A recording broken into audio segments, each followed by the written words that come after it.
जितने sharp angles होते हैं, इट मीन्स वो इंसान उतना एनालिटिकल माइंड का है और वो किसी भी सिचुएशन को एनालाइज करने में केपेबल है। उसके बाद आता है हमारा लूप नीचे की साइड।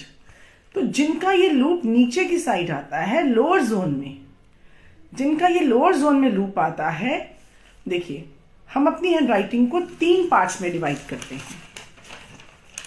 हम अपनी हैंडराइटिंग को 3 पार्ट्स में डिवाइड कर सकते हैं। देखिए ये एक मैंने ह्यूमन बीइंग बनाया है, तो मेरी ड्राइंग इतनी ही अच्छी है कि आप ये समझ सकें कि जो हमारी नेक से ऊपर का हिस्सा है और ये जो हमारा बॉडी मिडिल बॉडी है और ये हमारा लेग्स का पोर्शन है। तो अगर हम अपनी ह्यूमन बॉडी को 3 पार्ट्स में डिवाइड करें तो ये जो ऊपर हेड वाला पोर्शन है ये हमारा आता है अपर जोन में। उसके बाद जो मिडिल जोन वाला पोर्शन है, ये जो स्टमक वाला पूरा बॉडी का पोर्शन है, ये हमारा आता है मिडिल जोन में। और उसके बाद जो नीचे वाला पोर्शन है ये हमारा आता है लोअर जोन में। तो सिर्फ इंग्लिश अल्फाबेट में सिर्फ एक एफ लेटर ऐसा है जो तीनों जोन्स को कवर करता है। स्टार्ट होके तीनों जोन्स को, अपर zone, lower zone, middle zone, तीनों को कवर करता है। अब देखिए अपर जोन हमारा क्या दिखाता है। देखिए कुछ लेटर्स ऐसे हैं, जैसे ये ए बनाया हमने, तो हमारा जो ए है ये हमारा मिडिल जोन का लेटर है। जब हम इसीलिए यही रीजन है कि जब हम छोटे बच्चे को कर्सिव राइटिंग सिखाते हैं तो उसको हम रूल्ड नोटबुक में, इंग्लिश की रूल्ड नोटबुक में लिखना सिखाते हैं। तो देखिए मिडिल जोन में हमारा लेटर आया ए, तो ये ए हो गया हमारा लेटर। ये हमारा बी है, तो बी हमारा अपर जोन और मिडिल जोन 2 का लेटर है। उसके बाद आया जी, जी हमारा मिडिल जोन और लोअर जोन इन दोनों जोन्स का लेटर है। उसके बाद ई, ई हमारा सिर्फ मिडिल जोन का लेटर है। अब देखिए मिडिल जोन के बाकी लेटर्स जैसे ए, सी, ई, आई, एम। लोअर जोन के लेटर्स वाई, जे, जेड और अपर जोन के लेटर्स हैं हमारे एच, बी एंड डी। ये 3 लेटर्स हमारे अपर जोन के हैं। अब अपर जोन जो है हमारा, अपर जोन हमारा हमारे आइडियाज, जो मैंने अभी बताया, हमारे आइडियाज दिखाता है, हमारा क्रिएटिवनेस दिखाता है, हमारी जेन्युइननेस दिखाता है और हम कितना यूनिक सोच सकते हैं, हमारी सोच कितनी अलग है। अपर जोन से हम ये देख सकते हैं, जिसके हैंडराइटिंग का लूप जितना बड़ा होगा उससे हम वो अंदाजा लगा सकते हैं। उसके बाद आता है हमारा मिडिल जोन। अब जो लेटर मिडिल जोन डोमिनेटेड है, जैसे ए है, ई है, सी है, तो मिडिल जोन हमारा शो करता है हमारा रोज का खान पान और हमारा पहनना ओढ़ना। तो मिडिल जोन जिसका जितना अच्छा होता है वो उतना अच्छा उसका फूड हैबिट्स, उतनी रिच फूड हैबिट्स उसके, उतना न्यूट्रिशियस फूड वो लेता है और उतना अच्छा पहनने ओढ़ने में वो विश्वास रखता है। तो मिडिल जोन से हम देखते हैं लाइफ के एंजॉयमेंट्स। वो उतना पैसा स्पेंड करता है अपनी लाइफ को एंजॉय करने में, अच्छा कपड़ा पहनने में, अच्छा खाना खाने में और लाइफ की बाकी चीजों को एंजॉय करने में। उसके बाद आता है हमारा लोअर जोन। तो लोअर जोन से हम क्या क्या चीजें देखते हैं। लोअर जोन से हम देखते हैं कि किसी व्यक्ति में काम करने की कितनी कैपेसिटी है। जैसे अपर जोन से हमने आइडियाज देखे, लेकिन उन आइडियाज को मैनिफेस्ट करने के लिए, उन आइडियाज को इम्प्लीमेंट करने के लिए हमने कितना एफर्ट लिया, हमने कितना काम किया और कितना काम हम कर सकते हैं, ये हमारा दिखाई देता है लोअर जोन से। अब देखिए लोअर जोन में आता है ये लूप, जैसे वाई जो है वो लोअर जोन का लेटर है, middle zone and lower zone. अब ये लोअर जोन का लूप जितना बड़ा होगा, जितना बड़ा होगा उतना उस व्यक्ति में काम करने की कैपेसिटी होगी, इच्छा होगी और वो उतना काम करेगा। और जितना ये लूप छोटा होगा, जैसे किसी किसी का लूप होता है बिल्कुल ऐसा, किसी किसी का लूप होता ही नहीं है। तो अगर लूप नहीं है तो इसका मतलब वो इंसान सोचता है लेकिन वो कर नहीं पाता। तो ये हुआ हमारा अपर जोन, मिडिल जोन और लोअर जोन के बारे में। तो hello Nikita, how are you. चलिए, तो अभी हमने क्या जाना कि हमारा जो सबकॉन्शियस माइंड है वो कैसे हमारी हैंडराइटिंग को कवर करता है और हम उसमें कैसे चेंजेस कर सकते हैं। उसके अलावा हमने जाना अपना अपर zone, middle zone and lower zone. अब देखिए मैं आपको ऐसे समझाती हूँ। देखिए जैसे ये H है, H हमारा मिडिल जोन और अपर जोन का लेटर है। तो ये देखिए लूप की कंडीशन देखिए, जिसका इतना लूप है वो एवरेज थिंकर है, एवरेज चीजें वो सोचता है, एवरेज आइडियाज वो सोचता है। जिसका इतना बड़ा लूप है वो सच में कुछ अच्छा सोचता है, जेन्युइन सोचता है, क्रिएटिव है। जिसका इतना बड़ा लूप है इट मीन्स ये अननेचुरल है, मतलब जिसका जरूरत से ज्यादा और दिखने में ही लगे कि बहुत बड़ा, तो वो एक एक्सेस में जिसका लूप बड़ा है, इसका मतलब है कि वो इंसान उतना शो करता है जितना एक्चुअली में नहीं है। नंबर 4 वाला H देखिए, इसमें बिल्कुल ही उसका नहीं है लूप, इसमें रिट्रेस्ड है। रिट्रेस मतलब जो लाइन ऊपर जा रही है वही लाइन हमारी दोबारा नीचे आ रही है। तो इसका मतलब ये इंसान, जो लेटर हमारा रिट्रेस्ड हो जाता है, उसका मतलब है कि हम उसी काम को बार बार करते हैं, उसी तरीके से करते हैं। जैसे कुछ लोगों को अगर कहीं पर जाना है तो कुछ लोगों की आदत होती है कि वो नए रास्ते को एक्सप्लोर करते हैं, लेकिन कुछ लोग होते हैं कि वो बार बार उसी रास्ते से निकलते हैं जिससे वो पहले गए थे। वो कुछ भी नया नहीं करना चाहते अपनी लाइफ में, जो उन्होंने पहले किया वो उसी को बार बार करना चाहते हैं। नंबर 5 वाला H है, इसमें कोई लूप नहीं है, इसमें सिर्फ एक स्ट्रेट लाइन और एक कर्व है।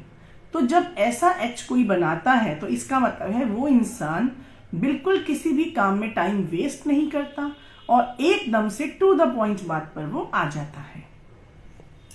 तो ये हुआ हमारा upper zone, middle zone and lower zone की बात। अभी इसके बाद मैं आपको ये बताऊंगी कि हमारे अल्फाबेट के 26 लेटर्स किसी ना किसी हमारी ट्रेट से जुड़े हुए हैं। जैसे अगर हम बात करें लेटर A की, तो लेटर A शो करता है हमारा सबकॉन्शियस माइंड और हमारे घर को। अगर लेटर A हमारा बिल्कुल क्लियर है और अच्छा हेल्दी लेटर A है हमारा, अच्छा हेल्दी से मतलब आप ये देखिए इस पेज पर मैंने 3 टाइप्स के लेटर A बनाए हैं। सबसे पहला लेटर A है जो एकदम राउंडिश है और एकदम प्रॉपर है। तो जिसका लेटर A इस टाइप का बनता है, जिन लोगों का लेटर A राउंडिश में बनता है, ये लोग बहुत परफेक्शनिस्ट होते हैं, बहुत अच्छे से ये हर काम को करते हैं और दूसरों से भी ये एक्सपेक्ट करते हैं कि वो बहुत अच्छे से अपने काम को करें। ये लोग अब लेटर A से हम अपने घर को भी देखते हैं, तो ये लोग अपने घर में बहुत कंफर्टेबल होते हैं। अब दूसरा वाला लेटर है हमारा स्क्वीज्ड A। स्क्वीज मतलब इसी A को अगर किसी ने पकड़कर इधर से और इधर से दबा दिया हो तो ये स्क्वीज्ड हो गया, मतलब ये लंबाई में बढ़ गया और ये इधर की तरफ लेंथ में ये बड़ा हो गया, विड्थ में ये छोटा हो गया। तो जब कोई भी लेटर, कोई और भी लेटर जब स्क्वीज्ड हो जाता है, आप देखिए कभी ट्रेन की सीट पर अगर आपको किसी 2 लोगों के बीच में फंस के बैठना पड़े तो क्या आप कंफर्टेबल रहेंगे? नो। तो जब कोई लेटर स्क्वीज्ड हो जाता है तो वो अनकंफर्टेबल हो जाता है। तो ऐसे लोग हमेशा कुछ ना कुछ करना चाहते हैं क्योंकि ये अनकंफर्टेबल है, ये कहीं पर टिक कर नहीं बैठ सकते।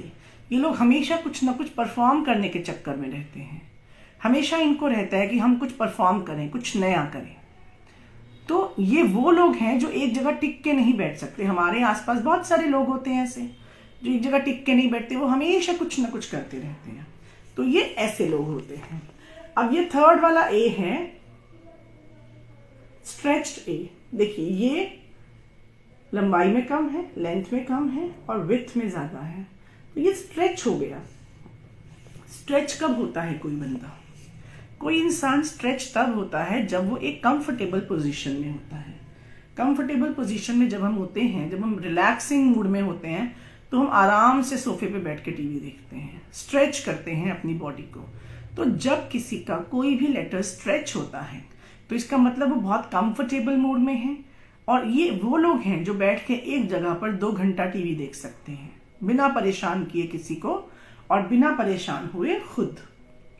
तो इस तरह से ये 3 तरह के ए मैंने आपको समझाया। तो लेटर ए हमारा रिलेटेड है हमारे घर से और हमारे सबकॉन्शियस माइंड से। जिनका लेटर ए बीच में से एकदम क्लियर है, इन लोगों के सबकॉन्शियस माइंड को एकदम क्लियरिटी रहती है, और ये लोग किसी से ग्रजेस नहीं पालते, मतलब किसी के प्रति इनके मन में कोई ग्रजेस नहीं है। तो ये हुआ हमारा लेटर ए। बहुत सारे 26 लेटर्स हमारे 26 चीजों से रिलेटेड हैं। अभी एक लेटर मैं आपके सामने और डिस्कस करना चाहूंगी, वो है लेटर टी। देखिए इस पेपर पे मैंने टी बनाए हैं 3 टाइप्स के। ये हमारी क्लास में मैं सिर्फ 3 तरह के लेटर्स आपको 3 स्टाइल में लेटर्स बना के आपको बता रही हूँ। अदरवाइज मैं अपने पूरे ग्राफोलॉजी के कोर्स में 20 टाइप्स के लेटर्स से, मतलब हर लेटर को 20 टाइप्स से लिखना बताती हूँ और उसके 20 टाइप्स के ही मैं एनालाइज बताती हूँ। तो जब हम ये 3 तरह के लेटर्स टी, तो जिन लोगों का टी ये इस टाइप का होता है, मतलब जो क्रॉस बार है, जो ये क्रॉस बार है ये बहुत नीचे होती है। क्रॉस बार मतलब ये जो क्रॉस हो रही है लाइन, जो ये क्रॉस बार नीचे होती है, ऐसे लोगों को लाइफ में अर्ली सक्सेस मिली है। अर्ली सक्सेस का मतलब यहाँ पर ये है कि इन्होंने छोटी उम्र में कमाना शुरू कर दिया है। तो ये आप सब जानते हैं कि जब कोई जरूरत में छोटी एज में कमाना शुरू कर देता है तो फिर वो उस चक्कर में फंसता चला जाता है। मतलब उसके बाद वो एक बार जब पैसे आने लग जाते हैं, जब अर्निंग स्टार्ट हो जाती है, तो उसके बाद वो उस सोर्स ऑफ अर्निंग को बंद नहीं कर पाता। तो इन लोगों को लाइफ में सक्सेस मिली है जल्दी, लेकिन सक्सेस मिली है छोटी। छोटी क्यों मिली है? देखिए जब हम टी बनाते हैं, अगर हम क्रॉस बार यहां बनाएंगे तो हमको उठ के यहां आना पड़ेगा, लेकिन हमने ये बनाया टी और ये यहीं से क्रॉस कर दिया, तो ये हमने डिस्टेंस कम कवर किया ना। इसका मतलब हमने सक्सेस पाने के लिए कम डिस्टेंस कवर किया, कम स्ट्रगल किया। तो जब हमने स्ट्रगल कम किया तो हमारे रिजल्ट्स भी कम रहे। तो ऐसे लोगों को लाइफ में अर्ली सक्सेस मिलती है in the sense of money, लेकिन छोटी सक्सेस। जिन लोगों का टी क्रॉस बार ऐसा होता है, अच्छी हाइट पर, ऊपर से थोड़ा सा नीचे, इन लोगों को लाइफ में अच्छी सक्सेस मिली है, लेकिन बहुत जल्दी नहीं मिली। These people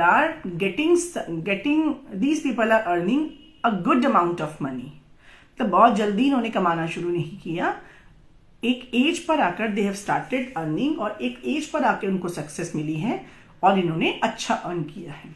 अब ऐसे ही अगर कोई अपने टी पर एकदम ऊपर क्रॉस बार लगाता है, ये कम सक्सेस, ये अच्छी सक्सेस। लेकिन अगर कोई इस टाइप से बनाता है तो यहां पर हमारा एक रूल है ग्राफोलॉजी का, रूल ऑफ एक्सेजरेशन। एग्जैजुरेशन का मतलब है कि जब कोई बहुत चीज बढ़ा चढ़ा के दिखाई जाती है तो उसका ऑपोजिट इज ट्रू। तो जब कोई ट्रेट हमें किसी हैंडराइटिंग में बहुत ज्यादा मिलता है, बहुत ज्यादा बढ़ा चढ़ा के कुछ कहता है कोई, तो इसका मतलब है कि वो ट्रेट गलत है, वो गलत दिखाने की कोशिश कर रहा है। एक्चुअल में इससे एकदम उल्टा है। तो ये थे हमारे 3 टाइप्स के टी। तो टी को हम रिलेट करते हैं हमारी सक्सेस से। तो अब आप देखिए ना कि अगर हमारे पास किसी का हैंडराइटिंग सैंपल आता है तो हम उसके लेटर्स दे सकते हैं। देखिए सबसे पहले हम जो उसकी हैंडराइटिंग में चीज स्टडी करते हैं वो है हमारे मार्जिन्स। अब मैं आपको मार्जिन्स के बारे में बताती हूँ। मार्जिन्स का मतलब है कि जैसे हमने अगर किसी की हैंडराइटिंग को एनालाइज करना है तो हमने उनका एनालाइज करने के लिए उनका हैंडराइटिंग सैंपल के लिए बोलना है। तो जब जिसका हमने हैंडराइटिंग एनालाइज करना है, हमने उनको ये बोलना है कि आप हमें अपना हैंडराइटिंग सैंपल एक A4 शीट के ब्लैंक पेपर पे लिख के दीजिए। तो जब हमें वो A4 शीट के ब्लैंक पेपर पे लिख कर देंगे तो देखिए आप सपोज करिए ये हमारी एक A4 शीट का, ये हमारा A4 शीट है, ठीक है। अब अगर हमने इसमें किसी को लिखने के लिए बोला तो बंदा लेफ्ट साइड से स्टार्ट करेगा, कोई करता है स्टार्ट बिल्कुल एकदम स्टार्टिंग से, कोई लोग मार्जिन छोड़ के करते हैं। मैं आपको A4 शीट पर ही दिखाती हूँ।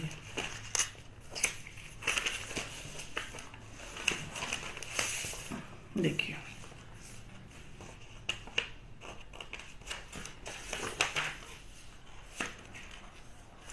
जैसे ये हमारा A4 शीट है, देखिए प्रॉपर A4 शीट है ये।